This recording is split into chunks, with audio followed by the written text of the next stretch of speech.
Oke, shalom. Ya, senang bisa ada di tengah-tengah Bapak Ibu Saudara. Gak usah diperkenalkan karena sudah tampil di layar. Ya, saya salah satu anak rohani Kowing yang tentu menjadi salah satu leader di tempat ini. Ya, saya menggembalakan di GBI Duta Kerajaan Jatibarang, Jawa Tengah, karena di Jawa Barat juga ada Jatibarang. Ya, dan sebuah kesempatan yang thank you. Yang sangat menyenangkan bisa berbagi pesan Tuhan buat Bapak Ibu Saudara siang hari ini. Oke, kita langsung saya berapa menit sih? 45 menit lah ya. Kalau kelewatan berarti saya hilaf. Ya, dan banyak hilafnya sih, nggak tahu. Mungkin turun dari bapaknya kali ya. Minggu depan kan Kowing kayaknya ya. Ya, oke. Nah, Bapak Ibu, saya dikasih tema Man of Love. Ya, pribadi yang penuh dengan cinta, pribadi yang kehidupannya diwarnai, didominasi oleh kasih Kristus. Saya waktu dapat tema ini ngeri-ngeri sedap menurut saya. Ya, bukan iklan film, tapi jujur waktu saya merenungkan ini ngeri-ngeri sedap. Kenapa? Ngeri yang pertama, karena firman Tuhan itu waktu diajarkan tidak bertujuan untuk kita tahu, ya, tapi harus dipraktekkan. Setuju, Bapak Ibu? Ya, firman Tuhan itu bertujuan kita harus mempraktekkan itu menjadi sebuah gaya hidup setiap kita. Nah, persoalannya begini, kasih mengasihi itu seringkali dibicarakan, dibahas di dalam gereja, dibicarakan oleh orang-orang percaya, bahkan kadang-kadang dinyanyikan juga. Ku kasihi kau dengan kasih Tuhan. Itu banyak kali dibahas lebih dari apapun, tapi persoalannya tidak banyak dan tidak sering dilakukan lebih daripada aktivitas yang lain. Sering dibicarakan tapi jarang sekali dipraktekkan. Ini ngeri Bapak Ibu. Kenapa? Yesus pernah bilang begini, bahwa satu saat kita akan dihakimi bukan oleh apa yang kita lakukan, tapi oleh firman yang kita pernah dengar. Karena kita pernah dengar firman itu akan menjadi hakim buat kita. Kalau kita melakukan pelanggaran lalu lintas, oke, nanti hakim yang akan mengadili kita. Tapi yang memutuskan hukum itu sendiri. Betul? Jadi dengarkan firman dan pastikan Bapak Ibu kemudian menghidupi firman Tuhan. Itu. Nah, yang kedua Bapak Ibu, ngerinya tuh begini. Kalau kita gagal hidup dalam kasih, itu artinya kita gagal memanifestasikan atau menyatakan kesaksian bagi dunia ini. Ya, kalau kita gagal hidup saling mengasihi, Bapak Ibu, kita kehilangan apa artinya menjadi seorang Kristen. Oh iya. Karena Kristen nanti dikenal karena dia hidup saling mengasihi. Nah, sedapnya ini Bapak Ibu. Jadi ngeri sedap. Nah, sedapnya kalau Bapak Ibu menjadi man of love. Man of love-nya Tuhan. Ya, Bapak Ibu hidup dipenuhi dengan kasih. Kalau Bapak Ibu menjadi pribadi yang seperti ini, cara kita menjalani kehidupan jadi berbeda. Cara kita melihat kehidupan, melihat keadaan, melihat situasi itu jadi berbeda. Kita enggak gampang baper, kita enggak gampang kecewa. Kenapa? Karena kita telah dipenuhi dengan kasih Tuhan. Enggak ada yang amin ya? Roma 5 ayat 5 bilang begini. Pengharapan di dalam Kristus itu tidak akan mengecewakan. Karena Tuhan telah mencurahkan kasih-Nya di dalam hidup kita melalui pribadi Roh Kudus. Artinya kalau Tuhan kasih kita kasih-Nya, kita udah punya kasih enggak? Kita udah punya kasih. Karena Kristus, karena firman, karena Tuhan adalah kasih itu sendiri. Jadi kalau kita ini udah terhubung sama Tuhan, kita ini kadang-kadang tidak membangun kesadaran bahwa saudara dan saya, kita ini orang yang sudah terhubung dengan Tuhan. Dan Tuhan ada di dalam kita. Kita harus sadar itu. Ada Allah yang adalah kasih, yang mencurahkan kasihnya berdiam dalam diri kita. Nah kalau kita terhubung dengan kasih, tahukah Bapak Ibu Saudara bahwa sumber kasih itu sumber yang tidak pernah habis. Karena Kristus, Yesus, Tuhan, Allah adalah kasih. Bapak Ibu bisa bayangkan enggak, kalau HP kita itu terhubung sama sumber listrik, ya, Bapak Ibu enggak akan bilang begini, kok lowbat ya? Enggak mungkin. Selalu 100%. Nah kalau kita terhubung dan kita memiliki kasih Kristus, saya percaya kita enggak akan mencari kasih itu dari manusia. Kita enggak akan mencoba menarik perhatian manusia kepada kita. Karena kita udah penuh dengan kasih Tuhan. Bagian kita adalah begini. Kemudian kita membagikan kasih itu kepada semua orang. Setiap pagi Tuhan bilang gini, kasih setiaku selalu baru. Oke? Setiap pagi saya selalu minta gini, Tuhan penuhkan hidup saya terus menerus. Bahkan sampai meluap. Supaya saya ini puas dengan Tuhan. Nah kalau saya sudah puas dengan Tuhan, saya tidak perlu mencari pemuasan dari manusia. Saya tidak perlu cari perhatian dari manusia. Saya tidak perlu kecewa ketika manusia tidak sesuai dengan apa yang saya harapkan. Karena apa? Karena saya sudah dipuaskan sama Tuhan. Saya kasih contoh. Kemarin berangkat dari Jatibarang kita jam 10. Sebelum berangkat saya sudah sarapan. Udah kenyang duluan. Ya. Kemudian di perjalanan kita mampir Starbucks minum. Ya. Kemudian masuk pastor itu macet. Ada jajan yang lewat, kita beli, makan lagi. Sampai di Paskal kita makan lagi. Jadi udah kenyang. Ya. Kemudian Oci telepon saya. Ko Insan mau makan apa? Thai food, Chinese food, fast food, junk food. Saya bilang, enggak, saya sudah kenyang. Kalau sudah kenyang, kita enggak perlu lagi tambah kan.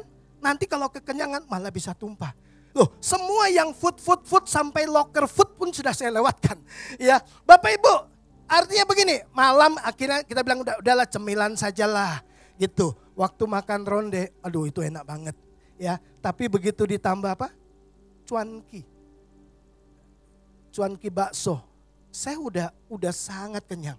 Bapak Ibu, tapi saya paksa makan. Tahu hasilnya enggak enak. Waktu ditanya enak enggak? Enggak, karena saya udah kekenyangan. Kalau kita udah puas dengan Tuhan, saudara enggak mencari pemuasan dari manusia. Saudara enggak gampang kecewa, enggak gampang baper. Kenapa? Karena udah puas. Saudara bukan hanya melimpah, saudara meluap. Meluap itu selalu keluar. Itu sebabnya gini, dunia sedang menantikan anak-anak Tuhan menyatakan kemuliaan Tuhan. Betul? Perjanjian lama, Israel berkata, Tuhan nyatakan kemuliaan-Mu. Perjanjian baru, dunia, Paulus bilang, segala makhluk sedang menantikan anak-anak Tuhan menyatakan kemuliaan Tuhan. Kualitas Tuhan, dan kualitas Tuhan itu kasih. Ya, nah Bapak Ibu yang dikasih oleh Tuhan. Mari saya ingin mengajak kita untuk kemudian melihat beberapa hal. Oke? Mari kita lihat satu ayat ini. Dari ayat ini saya kemudian ingin mengajak Bapak Ibu merenungkan bersama-sama. Dengarkan ini baik-baik. Dunia mengenali kita sebagai orang percaya. Mengenali kita sebagai murid Kristus. Mengenali kita sebagai orang Kristen bukan karena Anda sukses. Bukan karena Anda punya gereja bagus, sound system bagus, audionya bagus, atau jemaatnya banyak. Bukan. Yesus bilang Anda dikenali waktu Anda hidup dalam kasih. Waktu Anda hidup saling mengasihi. Mari kita lihat ayat ini. Yohanes 13 ayat 34 dan 35. Aku memberikan perintah baru kepada kamu, yaitu supaya kamu saling mengasihi. Saya mau tanya, ini perintah baru atau perintah lama? Halo? Tapi Yesus bilang baru. Di hukum Taurat ada hukum kasih. Kasihilah Tuhan Allahmu dengan segenap hatimu, dengan segenap akal budimu, dengan segenap kekuatanmu, dengan segenap jiwamu. Hukum yang sama, yang kedua dan yang sama. Dan yang sama dengan itu, kasihilah sesamamu manusia seperti dirimu sendiri. Itu hukum Taurat. Ukurannya mengasihi seperti diri sendiri. Yesus bilang, aku kasih hukum yang baru ya. Hukum yang baru itu supaya kamu saling mengasihi sama seperti dirimu. Oh no. Hukum yang baru itu ini. Kamu mengasihi sama seperti aku mengasihi kamu. Waktu saya baca ayat ini Bapak Ibu, jujur saya mau tanya Bapak Ibu Saudara, bisa enggak kita mengasihi seperti Yesus mengasihi? Kalau mau jujur, enggak. Kita enggak bisa mengasihi seperti Yesus mengasihi tanpa Yesus. Sekali lagi, kita enggak bisa mengasihi seperti Yesus mengasihi tanpa pribadi Yesus, tanpa Roh Kudus. Tapi kalau Anda punya Tuhan, Anda punya Yesus, Anda punya Roh Kudus, Anda bisa mengasihi seperti Yesus mengasihi. Kalau Bapak Ibu tahu, kita semua tahu, Yohanes itu murid yang paling dikasihi. Baca kitab Yohanes, baca surat-surat Yohanes, dia selalu bicara tentang kasih. Kasih, kasih, dan kasih. Ya, karena dia pribadi yang paling meresponi kasih Tuhan. Jadi dia bicara tentang kasih. Dan dia bilang begini, di suratnya dia berkata gini, perintah-perintah Tuhan itu tidak berat. Termasuk ini enggak? Saling mengasihi itu enggak berat Bapak Ibu. Kenapa? Karena Tuhan sudah kasih kita Roh penolong. Amin. Artinya kalau kita pakai kekuatan kita nggak bisa mengasihi seperti Yesus mengasihi. Tapi kalau kita pakai kekuatan Tuhan, kita bisa mengasihi. Nanti kita akan lihat beberapa contoh. Nah Bapak Ibu yang dikasihi oleh Tuhan, ayat selanjutnya katakan, dengan demikian semua orang akan tahu. Semua orang akan tahu bahwa kamu adalah muridku, yaitu jikalau kamu saling mengasihi. Ini ayat kita sering kali dengar kan. Itu sebabnya saya bilang kalau kita belajar firman Tuhan itu ngeri-ngeri sedap. Ya, kalau enggak dipraktekkan itu ngeri loh. Karena Tuhan akan tuntut kita, minta kita untuk melakukannya. Ya, mungkin itu salah satu ya tugas yang ketiga tadi, saling mengasihi. Ya, kan Tuhan tetap minta kan? Tadi tugas ya Mas Pipit tadi 1, 2, 3, 4, 5, 6. Ya, mungkin di antara kita ada tugas yang seperti ini. Ya, bahwa kita harus saling mengasihi. Oke? Nah, saya ingin pelan-pelan aja bersama-sama dengan Bapak Ibu Saudara kita belajar hal ini. Ya, Alkitab mengatakan bahwa kita harus saling mengasihi. Saya percaya kedengarannya itu sangat indah. Betul ya? Sangat menyenangkan. Tapi untuk melakukannya, perintah Tuhan yang sederhana ini dengarnya, membutuhkan kekuatan yang lebih besar dari semua kekuatan secara alami yang kita perlu, yang kita punya. Kelihatannya sederhana, tapi untuk melakukannya tidak gampang Bapak Ibu Saudara. Bahkan begini, untuk mengasihi orang-orang di dalam gereja pun kadang-kadang susah loh. Betul? Bapak Ibu, saya ada di pergerakan. Saya bersama dengan banyak hamba Tuhan untuk belajar mengasihi mereka. Itu tidak gampang juga, padahal sama-sama hamba Tuhan. Punya komitmen, punya karakter yang berbeda, punya kepentingan yang berbeda, punya motif yang berbeda, punya pengharapan yang berbeda. Bayangkan Bapak Ibu, apalagi sebagai gembala untuk mengasihi semua jemaat dengan semua warna dan baunya mereka. Itu tidak gampang. Kita mungkin bilang gini, shalom, padahal ini orang kemarin ngomongin aku nih. Iya kan? Nggak gampang loh Bapak Ibu. Mengasihi saudara seiman saja Bapak Ibu pikir gampang. Mengasihi orang di rumah juga kadang-kadang susah. Tapi Yesus bilang, kita harus saling mengasihi. Udah, itu hukum yang baru yang dia berikan buat kita. Mengasihi seperti dia mengasihi. Dia mengasihi Petrus yang dia tahu akan mengkhianati dia. Dia mengasihi Yudas sampai akhir yang dia tahu akan menjual dia. Yesus mengasihi semua murid-muridnya. Dia mengasihi sampai kasih nyawa. Kan gitu. Bisa enggak kita seperti itu? Tuhan enggak mungkin kasih kita perintah yang kita enggak bisa lakukan. Ya, dengan kekuatan kita. Enggak bisa. Karena orang sering bilang kan, sabar itu ada batasnya Pak. Ya itu kalau pakai kekuatan kita. Tapi kalau kita pakai kekuatan Tuhan, loh Tuhan tuh sampai sekarang masih sabar loh sama kita. Yang kadang-kadang janji hari ini besok lupa, ya. Terus nangis-nangis lagi, bertobat lagi, janji lagi, komitmen lagi. Nanti bulan depan lupa lagi. Coba cek, kita selalu lakukan kesalahan yang sama di titik yang sama, di persoalan yang sama juga. Nggak tobat-tobat, Tuhan tuh sabar. Makanya Alkitab bilang kasih itu sabar. Jadi kalau kita bilang, aku sudah tidak sabar, itu pakai kekuatan kita. Kalau kita pakai kekuatan Tuhan, panjang sabar. Firman Tuhan itu sederhana Bapak Ibu. Kita yang kadang-kadang bikin rumit. Ya, suruh mengasihi ya mengasihi saja, mengampuni ya mengampuni saja. Kita kemudian mencoba menganalisa, bukan? Yakobus bilang begini. Hendaklah engkau jangan menjadi pendengar saja, jadilah pelaku firman. Sebab kalau enggak, engkau menipu dirimu sendiri. Kata menipu diri sendiri itu menggunakan kata paralogizomai dari bahasa Yunani. Paralogizomai itu artinya sederhana gini, salah perhitungan. Dah, itu paling gampang. Jadi waktu kita dengar firman, Bapak Ibu, Anda sedang melakukan sebuah perhitungan di dalam otak Anda. Di dalam pikiranmu. Masa dia yang salah, aku yang minta maaf. Enggak masuk akal, enggak dilakukan. Ya kan? Salah perhitungan, terlebih berkat memberi daripada menerima. Kita mulai menganalisa. Oh, nggak mungkin dong. Ya, hitungan matematika kalau menerima itu nambah. Betul nggak? Tabunganku kalau aku terima terus kan nambah. Memberi kan berarti persediaanku berkurang.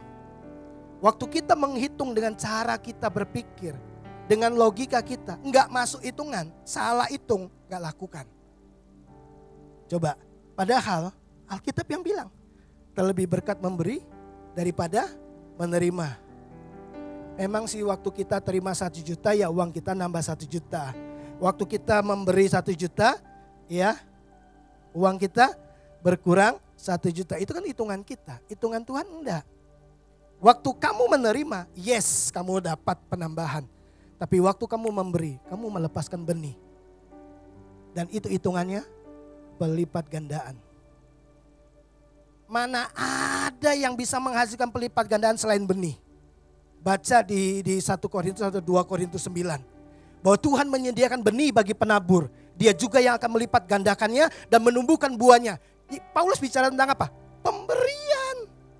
Benih itu kalau ditabur enggak mungkin. 1 dapat 1. Enggak, 1 selalu dapat 10. Ya, coba. 1 pohon mana ada buah cuma 1. Ya kan? Pasti lebih banyak.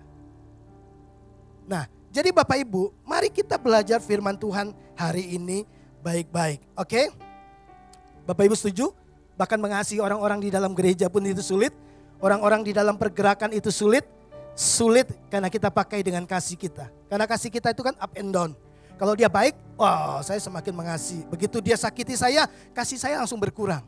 Nah, kita harus ingat, Roma 5 ayat 5, kasih Tuhan sudah dicurahkan dalam kehidupan setiap kita. Bapak Ibu perhatikan ini baik-baik. Yesus bilang, waktu kita menunjukkan kasih Tuhan, ya, itu yang membuat kita menjadi berbeda dengan dunia ini. Perhatikan, Yesus tidak bilang bahwa orang akan tahu, ya, bahwa kamu adalah murid Kristus waktu kamu mempromosikan gereja.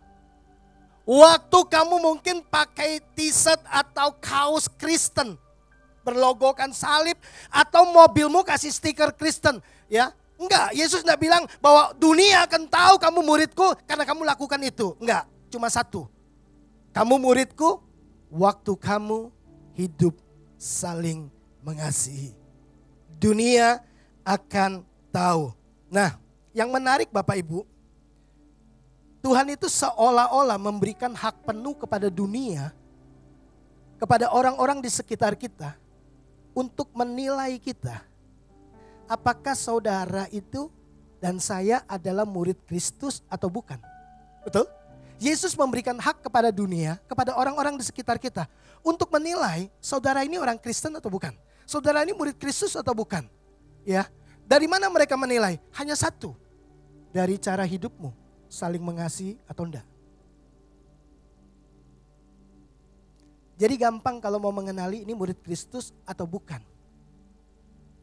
Dari apa? Apakah dia hidup saling mengasihi atau tidak. Hubungan suami istri bagaimana? Orang tua dengan anak bagaimana? Kakak dengan adik bagaimana? Satu tim pelayanan bagaimana? Ya, satu tim penggembalaan bagaimana? Satu komunitas jemaat bagaimana? Satu komsel bagaimana? Gampang lihat ini murid Kristus atau bukan.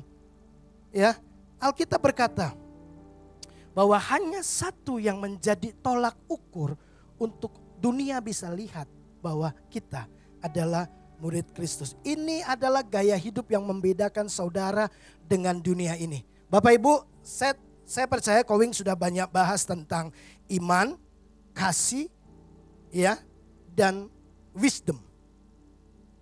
Damai, ya, peace, love, wisdom. Ini kekuatan kita di akhir zaman. Yesus sudah bilang bahwa kedurhakaan itu akan semakin bertambah, tapi kasih manusia akan menjadi semakin dingin.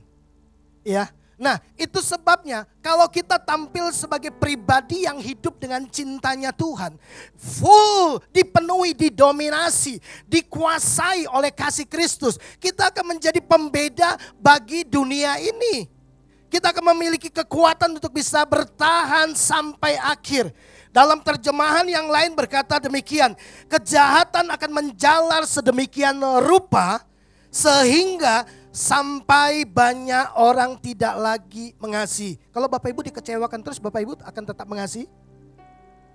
Kalau Bapak Ibu dihianati, Bapak Ibu akan mengasihi? Dunia sudah berhenti untuk mengasihi. Apalagi untuk orang-orang yang menyakiti mereka. Kasih manusia itu semakin dingin. Itu sebabnya waktu Tuhan ya mengasihi dunia ini, mencoba mengubah dunia ini. Kita tahu kan, Yohanes 3:16, karena begitu besar Tuhan mencintai dunia ini, dia mengubah dunia yang kecenderungan hatinya selalu berbuat dosa. Karena Yesus berkata akhir zaman nanti seperti zaman Nuh, kecenderungan hati manusia berbuat dosa. Seperti zaman Lot, ya, sudah terjadi penyimpangan-penyimpangan seksual. Itu terjadi zaman kita. Nah, Bapak Ibu, waktu kita mengerti firman Tuhan, kita tahu cara Tuhan mengubah dunia ini dengan cintanya yang besar. Bukankah kita, saudara dan saya, kita kemudian menjadi orang percaya karena kita merasakan kasih Tuhan yang besar? Iya kan? Berapa banyak Bapak Ibu yang kemudian bertobat langsung ketemu sama Yesus? Halo?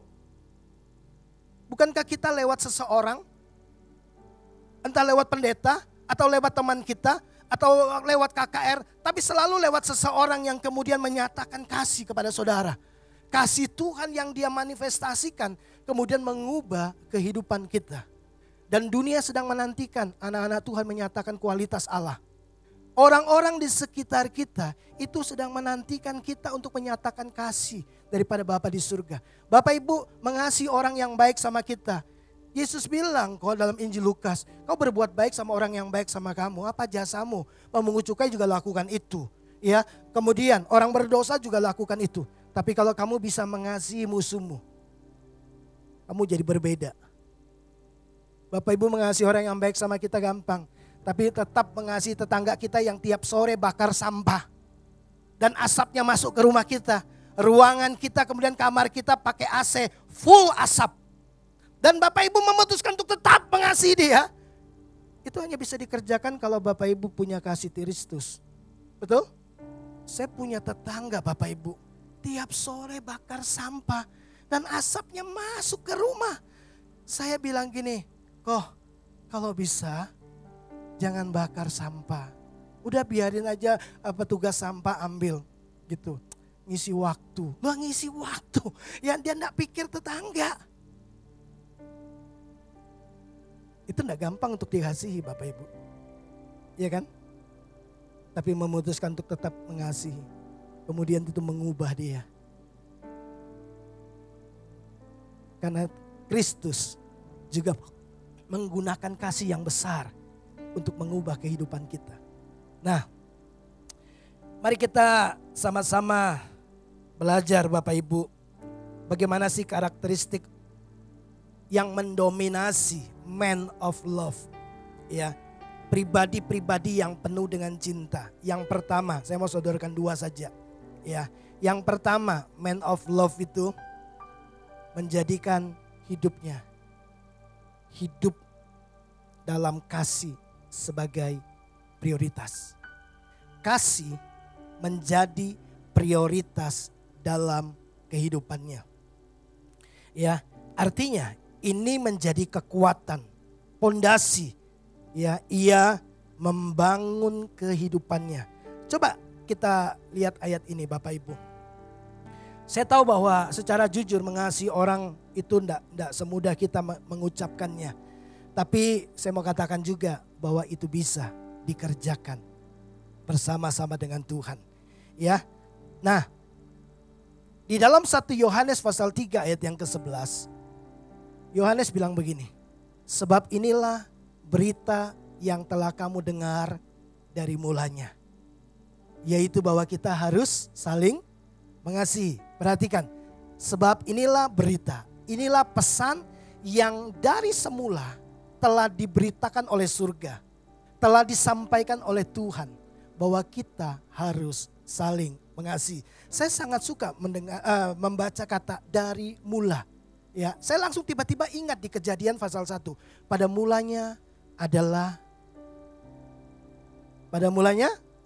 Allah menjadikan langit dan bumi. Pada mulanya Tuhan. Jadi Bapak Ibu, kalau kita mau mengerjakan apapun dalam kehidupan kita, dengar gini, mulailah dari Tuhan. Kalau kita bilang gini, hidupku bahagia, hidupku akan senang kalau aku sukses, kalau aku berhasil. Saya mau tanya, orang sukses, orang berhasil, punya masalah enggak? Punya masalah. Waktu pandemi banyak sekali orang-orang sukses tumbang kan? Nah, kalau sudah punya masalah, datangnya ke siapa? Ujung-ujungnya kembali ke Tuhan. Betul kan? Kenapa enggak mulai dari Tuhan? Karena track recordnya Tuhan kalau mengerjakan apapun enggak pernah gagal. Tuhan itu selalu berhasil. Makanya kenapa enggak mulai dari Tuhan? Oh, saya mau hidup bahagia. Mulai dari keluarga. Prioritas kita keluarga. Waktu ribut, waktu konflik, saudara cari siapa? Tuhan juga. Semua masalah kehidupan kemudian akan kembali kepada Tuhan. Karena pada mulanya adalah firman. Yohanes 1 ayat 1. Jadi selalu mulai dari Tuhan. Nah, berita pertama yang Tuhan sampaikan. Tuhan bilang gini, Yohanes bilang gini, pada mulanya berita dari surga disampaikan buat kita.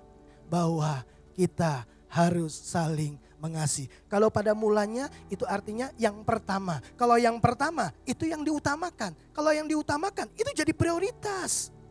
Makanya man of love itu, kasih itu jadi prioritas dalam kehidupannya. Semua kehidupannya dibangun dengan kasih. Nah, mari kita sama-sama ya. Saya mengajak Bapak Ibu Saudara untuk melihat bahwa Paulus pernah bilang begini, 1 Korintus pasal yang ke-13 ayat yang ketiga. Saya percaya Bapak Ibu pernah dengar ayat ini. Dia berkata demikian. Dan sekalipun aku membagi-bagikan segala sesuatu yang ada padaku, bahkan menyerahkan tubuhku untuk dibakar. Tetapi jika aku tidak mempunyai kasih, sedikit pun tidak ada faedahnya. Sedikit pun. Semua kebaikan yang kita kerjakan, kalau tidak ada kasih, Paulus bilang gini, gak ada faedahnya, gak ada untungnya, gak ada satupun yang bermanfaat. Ya, sekalipun kita ini punya kebebasan untuk menentukan prioritas, tapi Yesus telah menetapkan sebuah prioritas, yaitu hidup saling mengasihi. Kalau kita kembali kepada hukum Taurat, bukankah hukum kasih itu menjadi hukum yang utama? Kasihilah Tuhan Allahmu dengan segenap hatimu, tadi saya sudah bilang, hukum yang kedua dan yang sama. Loh, hukum yang kedua tapi sama. Yaitu kasihilah sesamamu. Alat ukur kedewasaan rohani kita dapat dilihat dari satu hal ini. Kasihmu kepada Tuhan dan kasihmu kepada sesama. Pertanyaan saya gini, Tuhan kan tidak kelihatan. Betul enggak? Tuhan tidak kelihatan. Tidak kelihatan bukan berarti tidak ada, ada. Tuhan tidak kelihatan. Pertanyaan saya, bagaimana caranya mengasihi Tuhan? Halo? Bagaimana menyentuh Tuhan yang tidak tersentuh? Mengasihi sesamamu. Mengasihi Tuhan dengan mengasihi sesama. Makanya Tuhan bilang ini, hukum yang sama dengan itu. Kasih sesamamu manusia. Yesus bilang, apapun yang kau lakukan untuk salah seorang saudaraku yang paling hina ini, kau lakukan buat aku. Kalau kau memberikan segelas air putih untuk salah seorang muridku, kau akan dapatkan upah. Kau tidak akan kehilangan upah. Jadi ternyata begini, waktu kita mau mengasihi Tuhan dengan mengasihi sesama. Mengasihi yang tidak kelihatan dengan mengasihi yang kelihatan. Nah persoalannya, tidak semua orang gampang dikasihi. Apalagi yang menjengkelkan, yang mengecewakan, yang bolak-balik utang tidak bayar. Coba, Bapak Ibu terus membuat kita jengkel. Dan Tuhan bilang ini, kasih dia, ampuni dia. Nah kita harus mempraktekkan itu Bapak Ibu Saudara.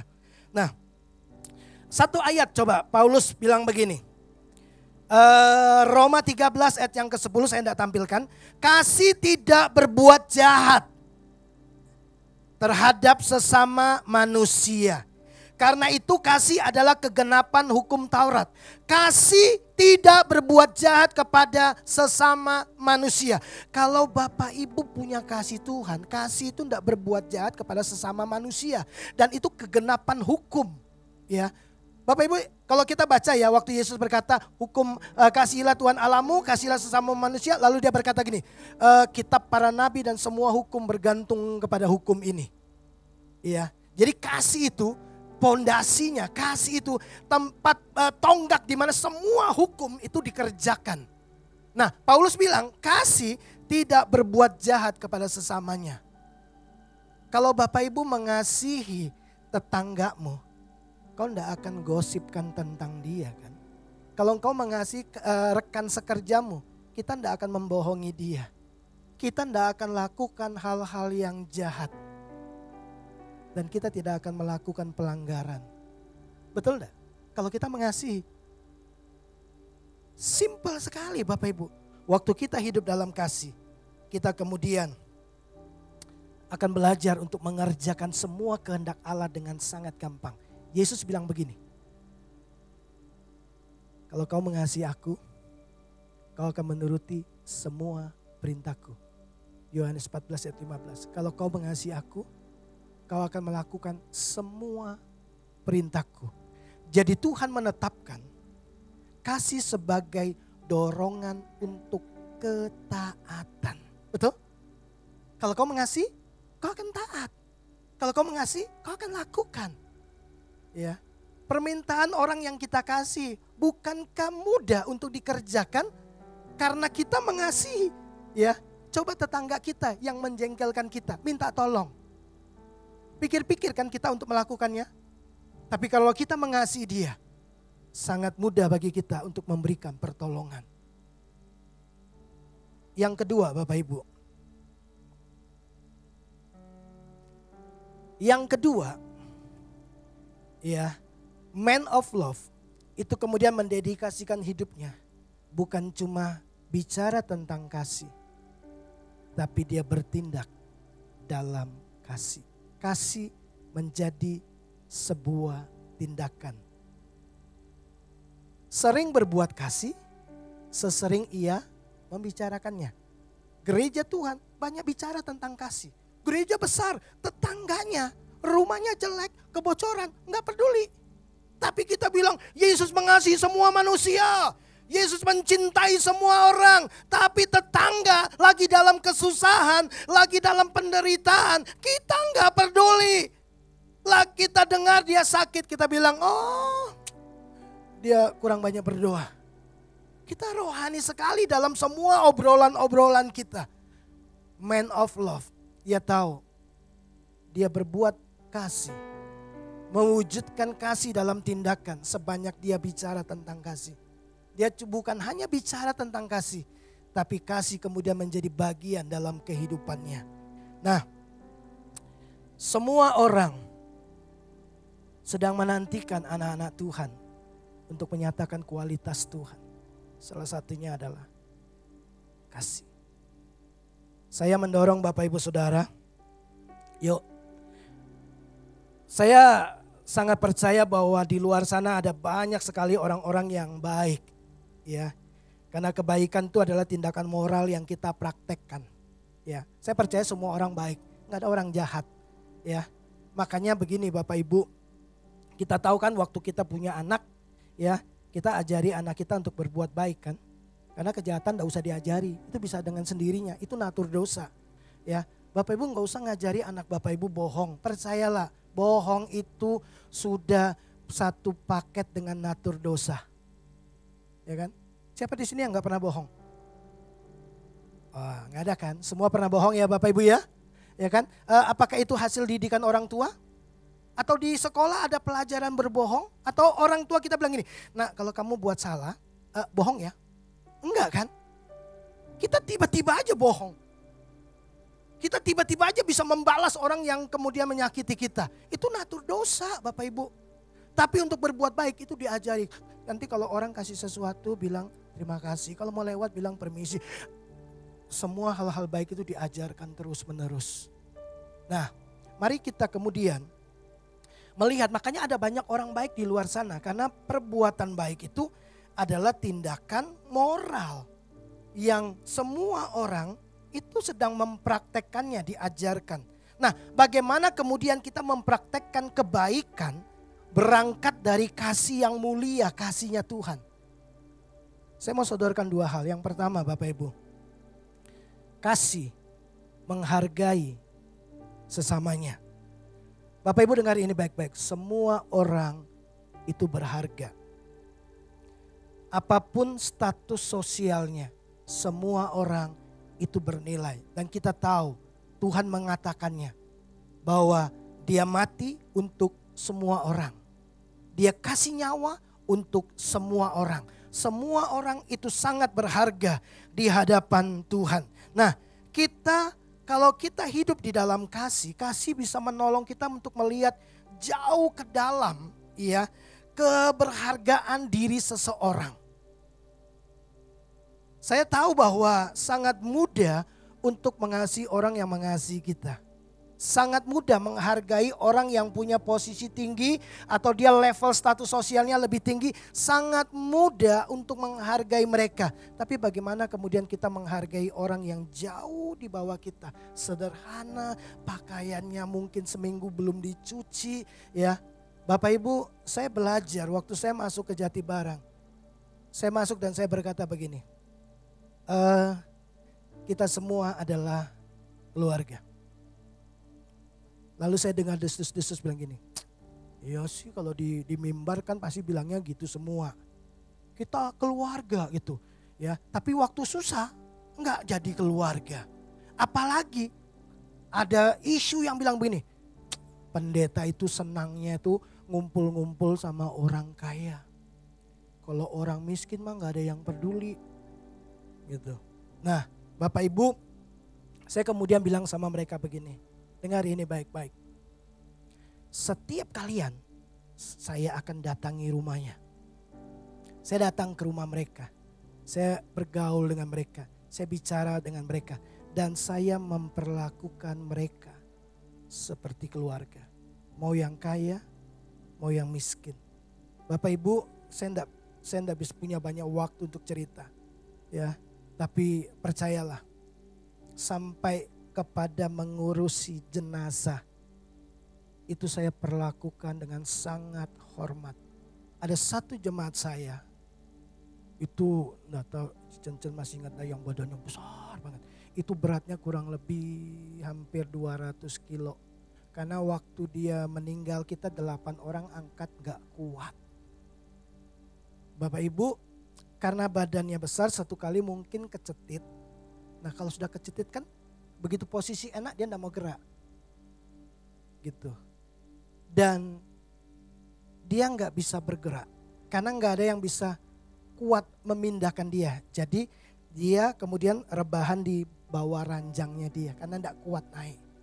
Nah karena dia tengkurap, karena dia gemuk, mungkin menutup jantungnya.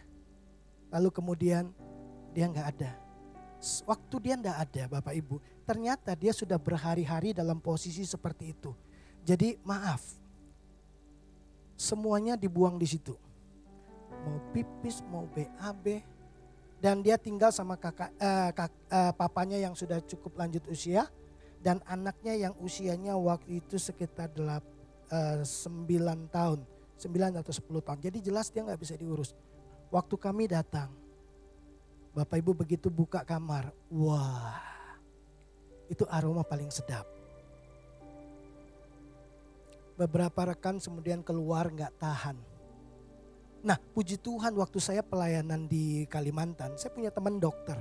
Jadi kita mau pelayanan seorang yang udah kena cancer, sudah membusuk. Jadi dia bilang begini, kalau kita masuk, pertama begitu masuk, langsung tarik nafas dalam-dalam. Nanti tubuhmu akan menyesuaikan. Nah, waktu saya masuk ke situ, saya tarik nafas dalam-dalam. Saya seorang diri kemudian harus membersihkan. Bapak Ibu, maaf, saya ambil air, saya siram tubuhnya, air bening jadi air coklat. Tapi yang saya mau cerita, bukan apa yang saya lakukan, tapi apa yang dilihat oleh tetangga-tetangga. Sebuah peragaan kasih. Ya, itu kemudian menjadi buah bibir satu perumahan dan berkata begini, orang Kristen itu luar biasa. Orang Kristen itu sangat-sangat peduli dan mengasihi tanpa pamrih. Kenapa?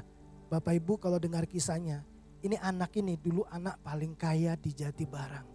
Tiba-tiba bangkrut dan kemudian setiap harinya dia cuma jualan jajan untuk menghidupi kehidupannya tiap-tiap hari. Ya, ambil jajan, makanan dijual, siapa yang mau gitu. Dari orang paling kaya lalu keliling setiap rumah cuma jualan. Semua orang memandang rendah dia. Orang miskin, tidak punya apa-apa. Kalau datang orang sudah mulai curiga mesti mau pinjam uang nih. Kalau datang sekali lagi ini mesti mau minta lagi nih. Jadi ada kecurigaan begitu. Termasuk orang-orang Kristen juga melihatnya seperti itu. Tapi waktu peragaan kasih itu dinyatakan. Saya belajar Bapak Ibu untuk mengasihi semua jemaat sama. Kemudian 3 bulan kemudian engkongnya juga, maksudnya dari cucunya, papanya itu juga meninggal dunia. Dalam keadaan COVID dan kita nggak tahu. Dalam keadaan nggak berpakaian sama seperti anaknya yang pertama. Saya nggak ngerti karena sudah gitu, sudah pinjam ambulan daripada RT. Langsung bawa ke rumah sakit, bawa langsung masuk ke UGD. Di UGD semua pasien COVID. 2021. Semuanya COVID. Kita masuk, udah Tuhan saya bilang, saya cuma mau melakukan apa yang Tuhan ajarkan kepada saya. Bapak Ibu, saya menghargai dia. Setiap kali saya memandang jemaat, khususnya yang dipandang sebelah mata oleh banyak orang. Saya selalu melihat mereka gini, ini anak raja. Saya melatih diri saya untuk menghargai semua orang. Saya tahu gini, Yesus mati buat dia. Berapa harganya? Seharga nyawa Yesus. Itu yang membuat kenapa kemudian tindakan kasih bisa dikerjakan. Saya waktu lihat papanya dalam keadaan seperti itu, yang saya lihat gini, dia layak. Nanti kalau dia pulang, saya percaya surga sambut dia. Kenapa saya tidak memberikan penghormatan yang paling layak untuk anak raja? Paling tidak saya tahu dia sangat berharga, seharga nyawa Yesus. Paulus pernah katakan kepada penatua-penatua di Efesus waktu dia mau pamit. Saya ingat ayat ini Bapak Ibu, saya pengen bacakan ini buat Bapak Ibu Saudara. Di Kisah Rasul 20 ayat 28. Paulus bilang gini, karena itu jagalah dirimu dan jagalah seluruh kawanan, karena kamulah yang ditetapkan Roh Kudus menjadi penilik untuk menggembalakan jemaat Allah yang diperolehnya dengan darah anaknya sendiri. Jemaat yang diperolehnya dengan darah anaknya sendiri. Waktu saya mulai baca ini, Tuhan kemudian menaruh kuat dalam hati saya. Belajar melihat semua jemaat sebagai pribadi yang berharga. Kasih dapat menghargai sesamanya. Jadi setiap kali saya lihat siapapun, saya selalu melihat gini. Senilai nyawa Yesus. Kalau sudah bertobat, saya cuma lihat gini. Ini anak raja. Bahkan Bapak Ibu, saya melihat anak saya sendiri. Saya selalu bilang gini, ini putra putrinya raja. Jadi saya harus memperlakukan anak saya selayaknya. Dia anak raja. Itu yang membuat gini, kasih dapat menghargai semua orang sesuai dengan levelnya. Bapak Ibu, bukankah itu kemudian menolong kita kalau kita adalah man of love? Ya, kita hidup dalam kasih, kita dapat melihat semua orang itu sebagai pribadi-pribadi yang layak untuk dikasih, layak untuk dihormati. Semua jemaat, saya selalu lihat gini, ini anak raja. Itu membuat saya tuh tidak berani merendahkan siapapun, saya nggak berani.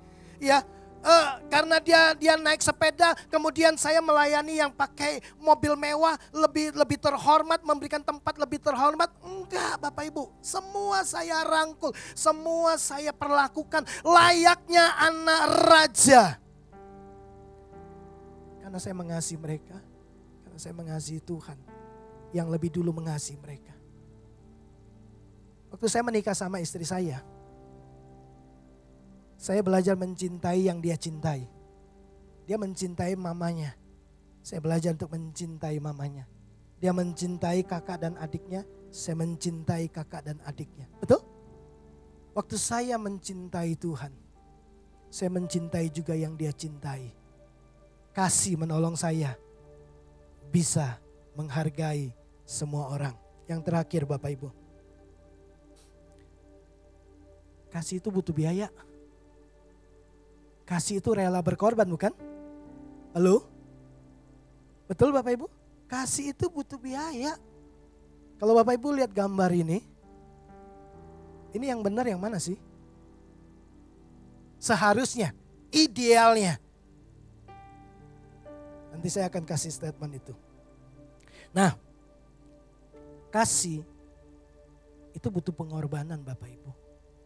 Untuk mengasihi orang yang tidak layak untuk dikasih menurut ukuran kita. Itu pengorbanannya tinggi. Bapak Ibu tidak bisa mengasihi tanpa Bapak Ibu punya hati yang dipenuhi oleh kasih Tuhan.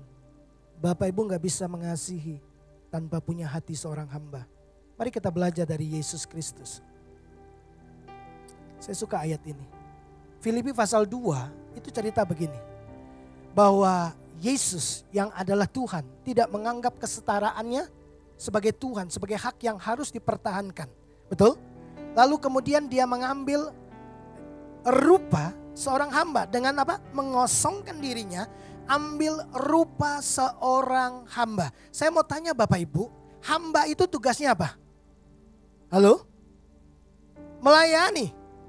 Betul? Hamba itu tugasnya melayani. Melayani itu fokusnya siapa? Diri sendiri atau orang lain? Waktu saya baca ini, benar yang Paulus bilang kepada jemaat di Filipi. Yesus mengosongkan dirinya, merendahkan dirinya, ambil rupa seorang hamba. Tugasnya begini, melayani. Melayani itu tugas seorang hamba. Melayani itu fokusnya bukan diri sendiri. Kalau kita masih pikirkan diri kita sendiri, belajar dari Yesus. Yesus bilang gini, karena anak manusia datang bukan untuk dilayani, melainkan untuk melayani dan memberikan nyawanya menjadi tebusan bagi orang. God is love. Saya percaya Yesus adalah kasih. Betul? Nah, ekspresi kasih, manifestasi kasih selalu dinyatakan minimal 2 hal ini. Dari ayat tadi, kasih selalu mau melayani, betul? Kasih pasti mau memberi. Yesus bilang, kalau kau ambil rupa seorang hamba, kalau kau belajar daripadaku, kalau kau mau hidup dalam kasih, kasih itu manifestasinya selalu 2, melayani dan memberi. Roma pasal 15 ayat yang kedua, Paulus bilang begini, marilah kita mencari cara untuk berbuat baik demi kepentingan orang lain, demi kemajuan orang lain. Coba pikirkan. Kita cari cara untuk tolong orang, untuk berbuat baik, untuk memberi waktu kita, pikiran kita, tenaga kita, untuk melayani orang lain, untuk kepentingannya dia, untuk kemajuannya dia. Itu hanya bisa dilakukan oleh seorang hamba. Seorang hamba mengerjakan semuanya untuk kepentingan tuannya. Satu kali Yesus bicara sama murid-muridnya. Dia mengajar murid-muridnya dan berkata begini, mana yang lebih besar, orang yang duduk dilayani atau yang melayani? Menurut Bapak Ibu, mana yang lebih besar? Mana yang lebih terhormat? Yang duduk. Betul? Lalu Yesus sambung dengan satu kalimat. Tetapi aku ada di tengah-tengah kamu sebagai pelayan. Nanti cari ayatnya ya. Tetapi aku ada di tengah-tengah kamu sebagai pelayan. Seharusnya dia dihormati. Seharusnya dia dilayani. Tapi dia kosongkan dirinya. Sebagai tanda kasihnya yang besar kepada manusia. Jadi kalau kita bilang begini, ada kasih Tuhan di dalam hidupku. Tuhan mengasihi aku. Maka manifestasi dari kasih Tuhan selalu dua hal ini. Kalau kita jadi orang yang tidak mau melayani, pikirkan lagi. Jangan-jangan kita belum menyadari bahwa ada kasih Tuhan yang besar dalam hidup kita. Jangan-jangan kita bukan pelayan, kita tuan. Tapi kita berkata, Yesus Tuhan. Tuhan itu kan kurios, tuan, majikan, bos. Orang yang layak dilayani. Kalau dia Tuhan, dia tuan, kan kita hamba. Kalau kita hamba, ini manifestasi daripada sikap kita memberi dan melayani. Saya mendorong setiap Bapak Ibu Saudara. Kasih itu selalu rela berkorban. Memberi itu pengorbanan. Melayani itu pengorbanan Bapak Ibu. Tapi percayalah, Yesus bilang begini. Di mana aku berada, pelayanku akan bersama-sama dengan aku. Ini yang saya mau tutup. Bapak Ibu dari gambar ini coba lihat. Kasih tidak mengenal batasan. Kasih tidak membuat perbedaan. Kasih hanya mengenal hati yang rela memberi dan melayani. Saya percaya kalau kita adalah man of love. Karena kita tahu bahwa Tuhan telah mencurahkan kasih-Nya. Bukan akan, telah mencurahkan kasih-Nya. Di dalam hidup kita, kita punya kasih. Kita punya Kristus. Kita punya Bapa di surga. Dan Yesus bilang, kalau kau mengasihi aku, lakukan semua perintahku. Salah satunya, hiduplah saling mengasihi. Saya tahu, itu tidak mudah. Tapi itu bisa. Kenapa? Karena Tuhan menyertai kita. Karena Tuhan memampukan kita. Karena Tuhan telah mengukur semuanya itu. Dia tidak mungkin kasih perintah yang kita tidak bisa kerjakan. Kalau kita punya kasih Kristus, kasih itu akan menghargai semua orang. Dia tidak membuat perbedaan. Bahkan keterbatasan kita pun tidak akan pernah menghentikan kita untuk terus berbuat baik. Untuk terus menyatakan kasih. Sekali lagi, Tuhan telah memberikan hak kepada seluruh orang untuk menilai kita. Apakah saudara murid Kristus? Apakah saudara orang Kristen? Hanya bisa dilihat dari apakah saudara hidup saling mengasihi atau tidak. Kegagalanmu hidup dalam kasih adalah kegagalanmu untuk menyatakan kesaksian bagi dunia ini. Karena kesaksian kita akan diketahui oleh semua orang waktu kita hidup di dalam kasih. Saya berdoa supaya setiap kita punya telinga murid tapi punya hati hamba. Kita suka belajar, kita suka dengar, tapi hati hamba selalu mau mengerjakannya. Apa yang dia dengar dari tuannya, dia akan lakukan. Kasih memang butuh pengorbanan. Tapi Paulus bilang gini, penderitaanmu dalam ikut Yesus belum sampai mencucurkan darah. Belum. Betul? Kita masih enak di tempat ini. Kita di Indonesia masih enak. Seandainya Bapak Ibu terlahir ya sebagai orang Kristen dari keluarga Kristen, tapi tinggalnya di Suriah. Tinggalnya di daerah-daerah yang dikuasai oleh ISIS. Mereka akan bilang begini, seperti Paulus bilang, bahwa kita dipanggil bukan hanya untuk percaya, tapi untuk menderita buat Tuhan. Di Indonesia mah kita belum lihat itu. Tapi bicara tentang penderitaan, saudara-saudara kita yang di daerah-daerah komunis, setiap hari penderitaan itu bagian hidup mereka. Dan mereka berkata gini, ada tanda Kristus dalam tubuhku. Bahwa aku adalah murid Kristus. Ketika kapan? Ketika orang-orang kemudian melihat gini, diperlakukan tidak adil, tapi tetap mengasihi. Kiranya Tuhan memberkati kita. Boleh kita bangkit berdiri? Saya mau ajak kita nyanyi satu lagu yang udah lama banget. Melayani lebih sungguh. Setelah itu saya serahkan kepada yang bertugas.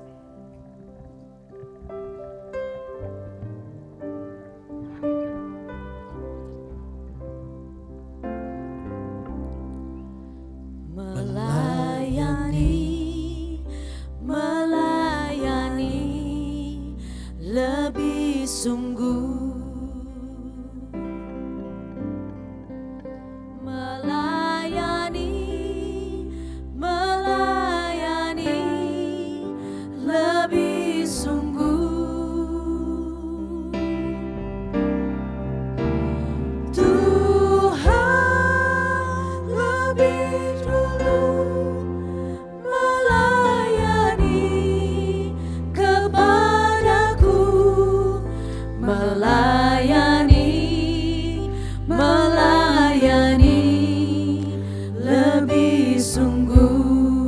Sungguh-sungguh lagi kita nyanyikan pujian ini. Mengasihi lebih sungguh.